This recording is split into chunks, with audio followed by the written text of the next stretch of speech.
सेवा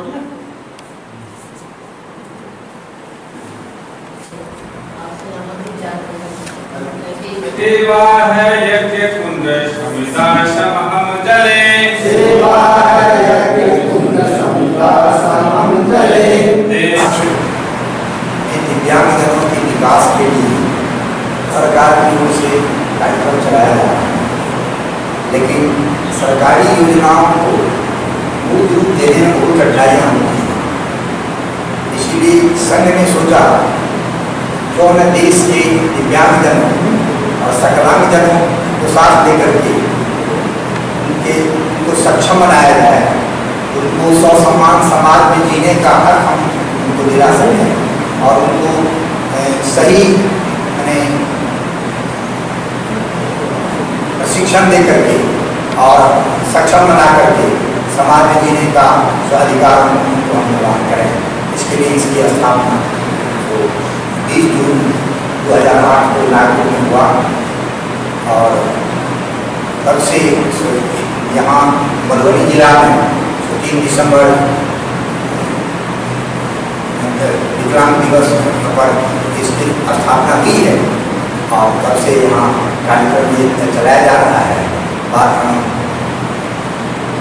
बहुत बार बहुत कार्यक्रम हुआ है, लेकिन सही ढंग से इसको हम लोग जिला में स्थापित करें और अच्छा से इसको कार्यक्रम को चलाएं।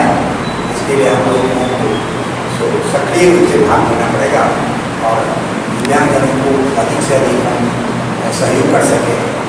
क्या करेंगे शैलेंद्र जी से जो अपने मधुबनी जिला के संयोजक है सक्षम के, उनसे आग्रह है कि आप जो है सर्वदाता के बारे में कुछ जानकारी दें। मुझे आज बहुत खुशी हुई, तो एक सशक्त संस्था का सहारा मिल गया है।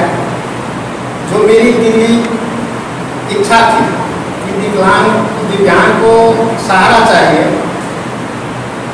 और उसमें भी खुशी इस बात की है कि मधुबनी के संरक्षक के रूप में दीदी जी सामने आई हैं। इसीलिए दीदी जी और मधुबनी के सक्षम के सभी पदाधिकारियों को मेरा सादर नमस्कार। 2019 में जब मैं मधुबनी आया तो मैं बहुत से प्रखंड में गया। 13-14 प्रखंड में मैं अपने साथी जो अभी कैमरा लेके रहे हैं सुधीर कुमार सुमन जी के साथ गया। तो 35 वीडियो मैंने यूट्यूब पर प्रसारित किया और मधुबनी का यूट्यूब पर सिर्फ दिव्यांग की समस्याएं प्रसारित हो रही। मैं आरके कॉलेज से स्नातक किया और पंजाब टेक्निकल यूनिवर्सिटी से पत्रकारिता में पीजी डिप्लोमा किया। एक डेवलपर से संपर्क करके मुझे मीडिया चलाया, रजिस्ट्रेशन करवाया जिसका नाम है नवसंचारसमाचार.com और भारत सरकार इसे न्यू मीडिया के रूप में परिभाषित किया है पत्र सूचना कार्यालय में। तो इसी के क्रम में 2019 से 2020 में जो मैंने विज्ञान की आवाज उठाई, उसी संदर्भ में तत्काल बिहार सरकार के विज्ञान आयोग डॉक्टर शिवाजी कुमार से समर्पण संस्था है और हम प्रत्येक साल वो प्रतियोगिता चलाता है विज्ञान के लिए। उसी 2020 में मुझे प्रेमचंद पत्रकारिता पुरस्कार से सम्मानित किया गया है। विज्ञान की समस्या मधुबनी में बहुत ही गंभीर है। कहीं की जो प्रशासनिक व्यवस्था है बहुत ही ढीला ढाला है। दिव्यांग की बात उत्तरदायी है परिवार के सदस्य। जब तक वो नहीं चाहेंगे कि दिव्यांग हमारे सदस्य हैं तब तक दिव्यांग आगे नहीं बढ़ेगा।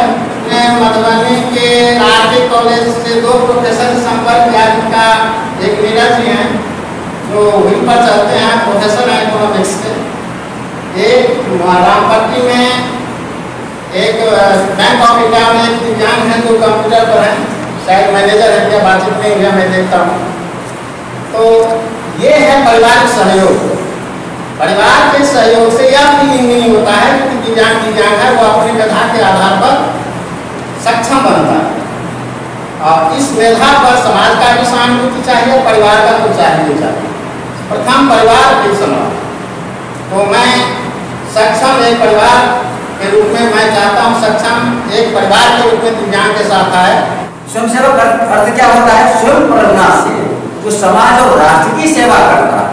से लेकर के कन्याकुमारी तक भरा हुआ जन कहीं अगर पीड़ित है, उस पीड़ित जन को पीड़ित जन की पीड़ा दूर करने के लिए संघ का स्वयंसेवक किसी के आदेश की प्रतीक्षा किए बिना और सेवा करने के लिए चला जाता है।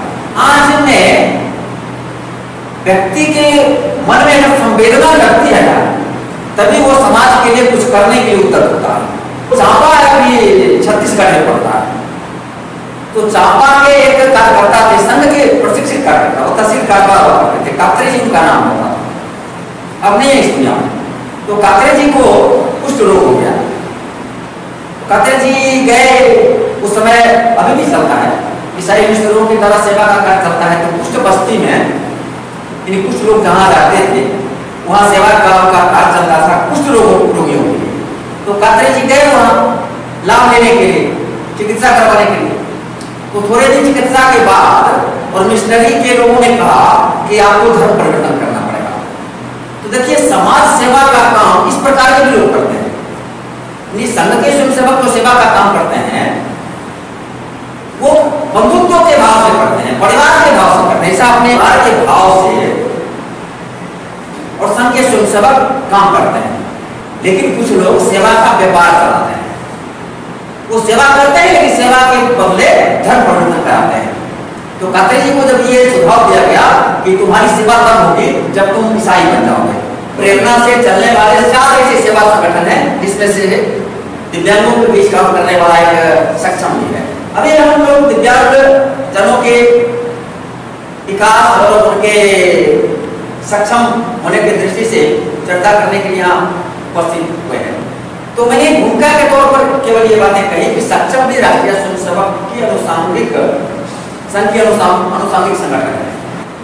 हम जो सकलांग बंधु हैं, क्योंकि वो हमारे परिवार का अंग है। विकलांग जनों की कभी भी उपेक्षा नहीं करना चाहिए, कभी भी तिरस्कार और संस्कार नहीं होना चाहिए। तुलसीदास ने कृष्ण की ऐसी भक्ति जगाई अपने हृदय के अंदर, भक्ति की ऐसी अलग जगाई कि कहा जाता है कि भगवान कृष्ण साक्षात उनके सामने उपस्थित हुए, उनके साथ साक्षात्कार होगा। दिव्यांग जन में असीम संभावना है, उनको उत्साहित करने की जरूरत है, उनकी क्षमताओं को उकेरने की जरूरत है, उनको बाहर लाने की जरूरत है।